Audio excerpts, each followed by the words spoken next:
Hello everyone, welcome to Collection Reflection, the show where I take a look at a figure from my collection and we find out if it's worth adding to yours, or if we can enhance what you already have. Today we will be reflecting on Casey Jones from BST AXN. And right off the bat you can see where I picked this up from and how much it cost me. And there, when we look at the side, we can see it's a nice throwback to the 80s cartoon. That was a bit before my time, so I have no connection to that show. I grew up with the 2003 series, but the 2012 version will always be my favorite. And who needs a review when the back has all the info you need? You can see your points of articulation, a nice synopsis of the character, all the accessories that he's going to come with, and a cool looking pose. Get in the pit and play. I'm actually a fan of the BST AXN packaging, but let's find out if they make figures as good as they make boxes. I think they did a great job at capturing the likeness of this psycho. Imagine walking down a dark alley and seeing this guy in a hockey mask climbing out of the sewers to reveal his tattered crop top and matching sweatpants. Speaking of which, I think they actually painted the drawstring very well on both the crop top and the sweatpants. And even the tears on the knees are painted nicely. I'm not sure if he's supposed to be a teenager like the Turtles, or if he's an adult in this version of the show, but he seems a little bit thin to me. I always imagine Casey Jones as more of a brawler and someone who can physically dominate and overpower a lot of his enemies. But maybe that's why he's dressed this way. He's been hitting the gym when he isn't stomping the foot.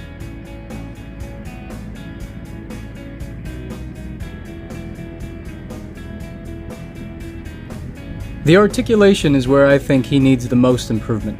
The head is on a ball joint, however, like most BST AXN figures, it has very limited range.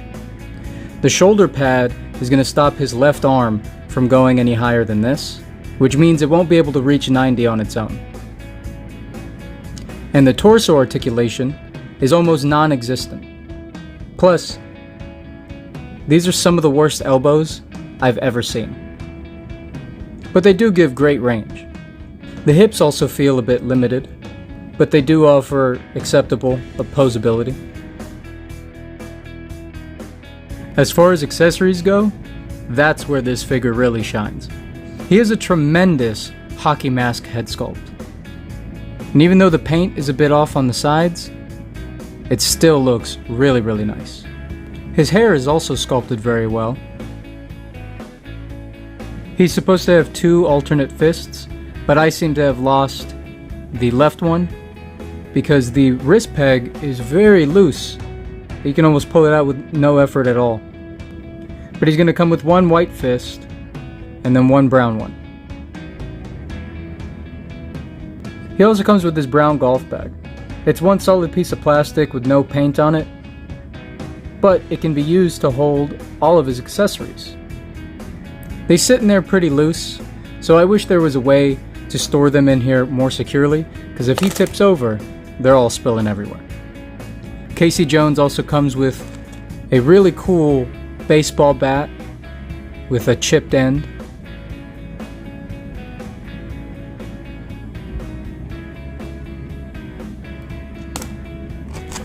This extremely flimsy hockey stick, which is a little bit wider. But it also comes with this nice Easter egg on it, along with his shoulder pad. Eastman and Laird, the creators of the Ninja Turtle comics. And his final weapon is probably my favorite out of the three. It's another hockey stick, but this time it's done in black with white paints for the straps. His design works better than the other weapons in my opinion. It even has this cool thumb groove to fit better in the hand. Even though he is a bit back heavy, Casey Jones looks great with all of his accessories. But let's see how he looks next to some other figures. Here's a couple other figures from BST AXN. Here we have Leonardo and Bebop. And Casey Jones is a hair smaller than Bebop, but he just looks so scrawny next to the Turtles. This is what he looks like next to different BST AXN figures. We have Zuko and Itachi. Next to a couple of Lightning Collection Ninja Turtle crossovers, we have Green Ranger Shredder and Pink Ranger April O'Neil. I hope she's into shorter guys. Speaking of shorter guys, here are a couple of my very own custom Final Faction figures. We have Riptide on the left and Crepitus on the right.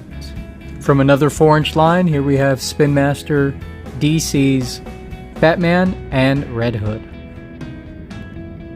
And from Dragon Ball Evolve, we have Gogeta and Vegito, both Super Saiyan Blue, and both are taller than him at their tippity tops of their hair. And as always, we must compare him to Pumpkin Wrapper's enormous head.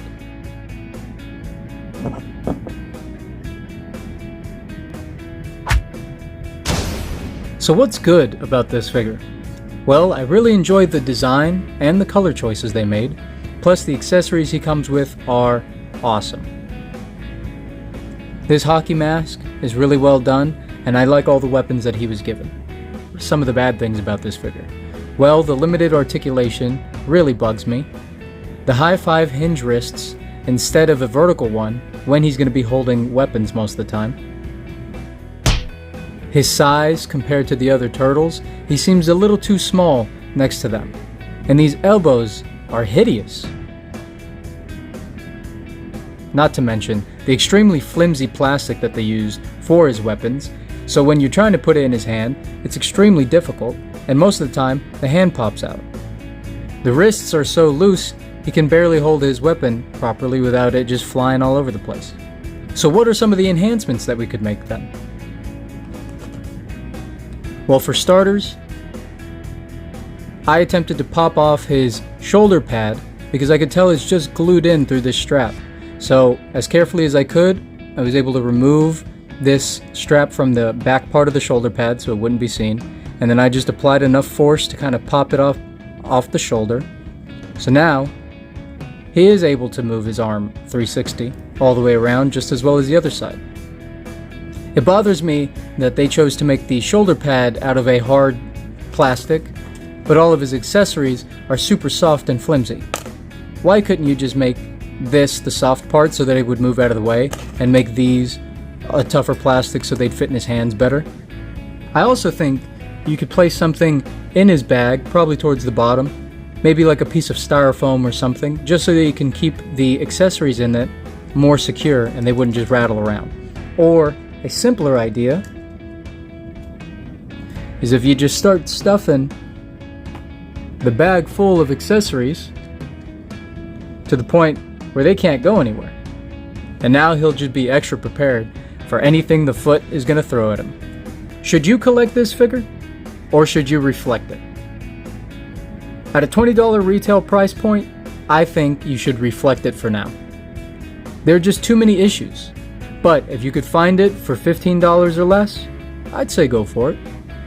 Thank you all so much for joining me today.